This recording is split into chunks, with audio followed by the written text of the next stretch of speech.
So I'm wearing my shirt inside out, and a lot of you have pointed that out to me. And I do this from time to time, and when somebody says it, I say, I know I'm wearing my shirt inside out. I'm doing it on purpose, and I'm doing it to help people turn their health around. And they say, well, how do you do that? And here's the story.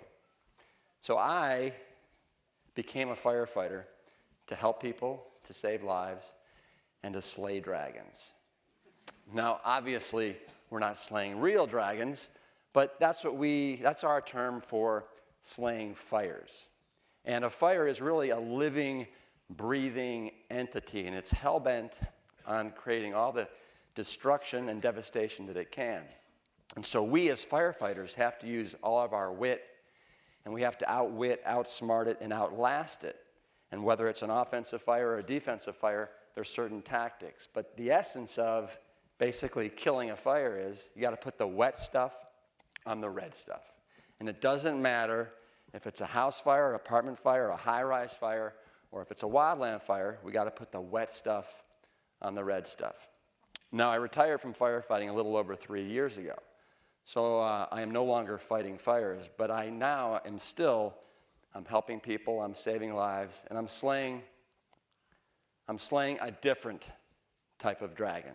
The dragon that I am slaying today is what I call the five-headed chronic Western disease dragon.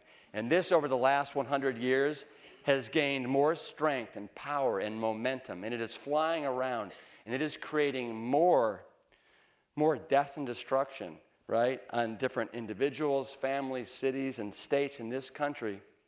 It's just absolutely amazing. And let me introduce you to this five-headed dragon. So right here we have the leader of the pack. We have heart disease. 100 years ago, heart disease wasn't even on the map as one of the top 10 killers of Americans. Today it's first and foremost. 1 out of 2 of us will die of heart disease. Here we have breast cancer and prostate cancer. Cancer will overtake heart disease as the #1 killer of Americans if the trends continue. And in the back row here, we have diabetes and we have obesity. Close to 50% of Americans by 2030 will be either pre-diabetic or diabetic, and over 70% of America is now overweight or obese. This dragon is playing for keeps, okay? It's playing hardball. And the current paradigm that we're using to try and slay this dragon is having absolutely no effect whatsoever. There's a saying, you can't break a glass bottle from the inside. And what we're currently doing with pills and procedures and more legislation and more doctors, we're not going to break that glass bottle. We have to think outside the box. And the answer is plant-based nutrition, something so simple yet so profound and so inexpensive that we can absolutely lay waste to this dragon that now comprises 75% of this country's healthcare costs, right? 5 diseases, 75% of our healthcare costs. And we know beyond a shadow of a doubt, every one of these diseases is either preventable or reversible with plant-based nutrition. Now let me tell you why I have so many ripples of hope about what we can do as a country going forward. We did something really remarkable at a little firehouse in Esselstyn, Texas. We had an event that led to a discovery that one of our own was basically a dead man walking. And so I challenged these guys for 28 days, let's eat all plant strong. Fruits, vegetables, whole grains and beans, some nuts and seeds. And these guys, in 28 days, morphed themselves from medical time bombs into healthy superheroes. It was absolutely amazing. And it was the spark that we needed and the confidence that these guys needed to start a wellness revolution at a firehouse in Esselstyn, Texas, the land of beef. And so we just fed on this. And the reason we were so successful is because we made health a habit at the fire station. And some of the things that made it easy is the guys at the fire station, they're my second family. So we had tons of support. We had an amazing amount of love between us, compassion, respect, and admiration. So we had the support that you need. We developed routines. Every day we'd come in and we'd have a plant-strong lunch that we'd share together. Then we'd have a CrossFit workout in the afternoon. Then we'd have a dinner, a plant-strong dinner. And we would alternate who would buy and shop for the food. And then together we would cook it and eat it and then clean up afterwards. And then the next morning we'd have a plant-strong breakfast. And then before we left at noon the next day, we'd have a plant-strong lunch. So these are routines that became consistent for years, for months and years. And then I had to educate these guys. These guys had the same questions that everybody has. Well, where am I going to get my protein from plants, right? What about calcium? And I said, listen, as far as protein concerned, it's a boogeyman, right? Don't worry about it. The scientific term, the medical term for protein deficiency is kwashiorkor, and you don't know it, and you don't even have to mess with it. And then for calcium comes from the ground. It's a mineral, right? If you want to get a first-class, highly absorbable form, you want to get it from plants, not from calcium. It's not calcium, it's calcium. And then these guys, they had a huge disconnect between what they thought was healthy and what in reality was healthy. So let's slay some of those dragons here together. So first, they thought red meat put hair on their chests and made them more manly. And I said, guys, no, it doesn't. What it does is it puts plaque in your arteries and it makes you less of a man. The canary in the coal mine, when it comes to heart disease, the first sign is an underperforming penis. And I said, you take a look at the size of the arteries that go up to the brain, to the heart, down into the legs. They're all about 5 millimeters in diameter, about the size of this straw here. You take a look at the size of the artery that goes to the male penis, it's 1 millimeter. It's about the size of this coffee stirring straw right here. And what happens after you eat all that meat, right? It gets clogged up with all the fat and the cholesterol and the animal protein, and that's problematic. So if you want to slay that erectile dysfunction dragon and allow your Puff the Magic Dragon to roar, then you want to ditch the meat and you want to reach for the plants. These guys were absolutely convinced that chicken was like the cat's meow when it came to health food. I said, listen, guys, never mind the cat. This doesn't even belong in your dog's breakfast bowl, all right? It's got the exact same amount of cholesterol as red meat. It's got the same amount of problematic animal protein, and the leanest piece of chicken is still 20% saturated fat. You're not going to be slaying any dragons with this guy here. Okay, Rip, fine, but fish is the gold standard when it comes to a healthy meat, right? And I said, no, it's the tin standard, okay? Most fish has more cholesterol than red meat or chicken. Salmon, which is considered the healthiest, is 50 milligrams of cholesterol. You still got the problematic animal protein and varying amounts of bad fats. Don't go there, guys. Okay, fine, Rip, but the egg is the perfect food, right? We know it's the perfect food. Yeah, it's the perfect food if you want to continue to feed the dragon. If you want to slay the dragon, you got to get rid of the egg, right? One egg yolk, almost 200 milligrams of dietary cholesterol. It's the same amount as 2 Burger King Whoppers. And the egg white is a concentrated source of animal protein. Now, these guys knew that processed and refined foods were not healthy. They knew about the sugar and the pop and the fried chips and the candy bars, but they had no idea that extracted plant oils weren't heart healthy and weren't beneficial.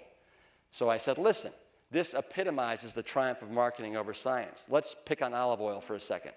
It takes 1,375 olives that you have to squeeze to death, right, to get enough olive oil for one 32-ounce bottle. And you get rid of all the fiber and the water and the phytonutrients and the antioxidants in the water.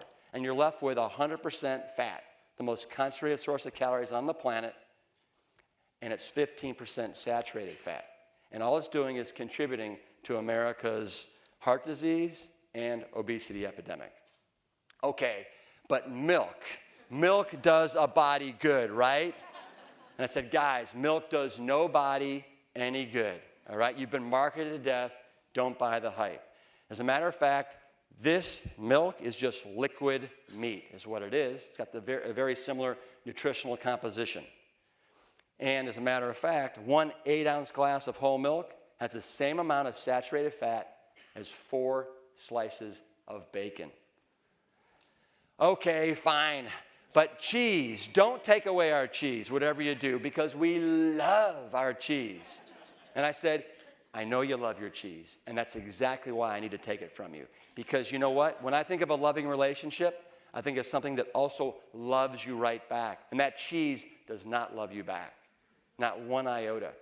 And so I hereby declare that you all are in an abusive relationship with cheese, and you need to kick it out of your life. Okay, fine, but don't take away our yogurt. I mean, this is the Mediterranean, like, superfood, right? People can live to be 100 on this stuff, right? And I'm said, again, guys, it's the magic of marketing, all right?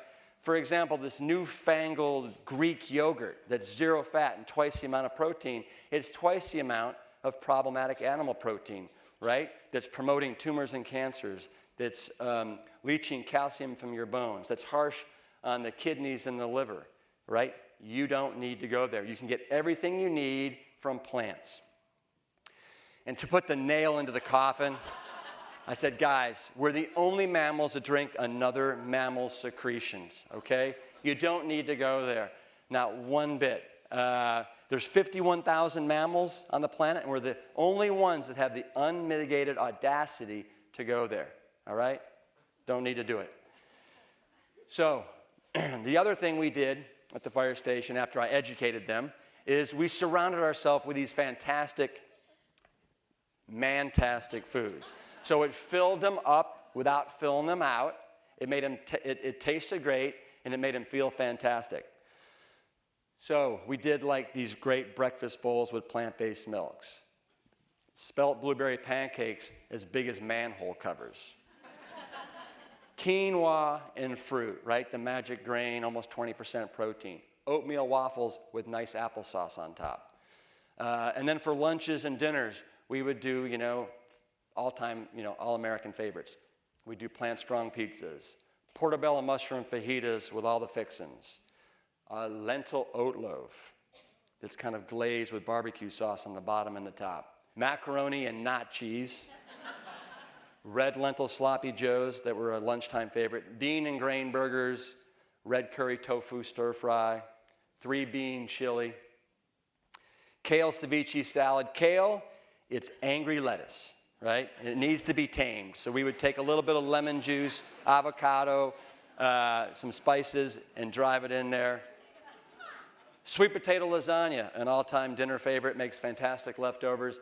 Black beans and rice extravaganza. This is the ultimate peasant food. We could feed 5 hungry firefighters for less than $15. Dark chocolate oatmeal cookies for dessert, chocolate mousses, date nut crust fruit pies, and then a variety of fruits. But what happened is, over the course of 28 days and then beyond, these guys developed a much more sophisticated and mature palate that appreciated all the little nuances and subtleties that are in these plant-based foods. And when you're eating the standard American diet, all you're really tasting is the salt and the sugar and the fat that it's all laced with. So I challenge you all, if you really want to develop a sophisticated palate, go plant strong. And also what happened with these guys over the 28 days, they started pooping perfectly regularly, right? Most Americans are consuming 5 to 15 grams of fiber a day. You start eating plant-based, all of a sudden it goes up to 30 to 70 grams of fiber, and now you're as regular as a Swiss commuter train, okay? And you're light and unencumbered, and the quality of your life goes through the roof. So you gotta kick the habit. And I'm not talking about smoking cigarettes right now, but I wanna talk about cigarettes for a second right now. 50 years ago, close to 50% of America was smoking cigarettes. Now it's less than 20%. And what happened is America basically got educated and understood that smoking cigarettes was not good for your health. Okay? We need to do the same thing around the standard American diet. And this is more insidious and more destructive than smoking cigarettes. 94% of our calories are calories that don't count. They're destructive instead of constructive. Only a mere 6% are coming from fruits, vegetables, whole grains, and beans that are really constructive, healthy calories. So we need a complete paradigm shift that goes on in this country. And so this is what I want you to do. I want you to make health a habit. Take the 28-day challenge, okay, and change your health destiny. Change your relationship with food. You will forever have a different relationship. Find support. This culture, this society does not support healthy living or healthy eating right now. So you need to find support at family, at work, online. There's all kinds of communities where you can get support. Develop routines that make this sustainable, whether it's breakfast, every morning the same thing, Monday through Friday, whether it's finding a couple restaurants that you can go to, but find routines. Educate yourself. Read the litany of fantastic books that are out there on this subject, because once you have the knowledge, it's a different ballgame. And then surround yourself with healthy foods. We do not want this to be about willpower, okay? So have a nice, sterile environment at home. And then make food you enjoy. You saw the fantastic pictures that we were eating at the firehouse. This is not about deprivation. This is about empowerment. And if you're a true foodie, you'll want to go towards eating plant-based. 99% of the food on the planet comes from plants. A mere 1% comes from animals and animal byproducts. So, I have so many ripples of hope going forward that this country can turn it around. I know that if a little firehouse in Austin, Texas can do it, any house in America can do this. And I know that the trends are changing. I've seen it with my own eyes over the last 6 years, right? I've seen Forks Over Knives become the #1 viewed and selling documentary in America for the last 2 years. I've seen the fast food president, right, go plant-based. I've seen media moguls like Oprah and Ellen that are now pushing plants. I've seen CEOs like John Mackey and Biz Stone of Twitter and Bill Ford of the Ford Motor Corporation that are going plant-based. I've seen professional athletes like Serena and Venus Williams and the #1 running back in the NFL, Arian Foster, are now plant-based, okay? The time is here. The time is now. Go plant strong. Slay the five-headed dragon in your life, and it all starts with what's at the end of your fork, your spoon, and your knife. Awesome!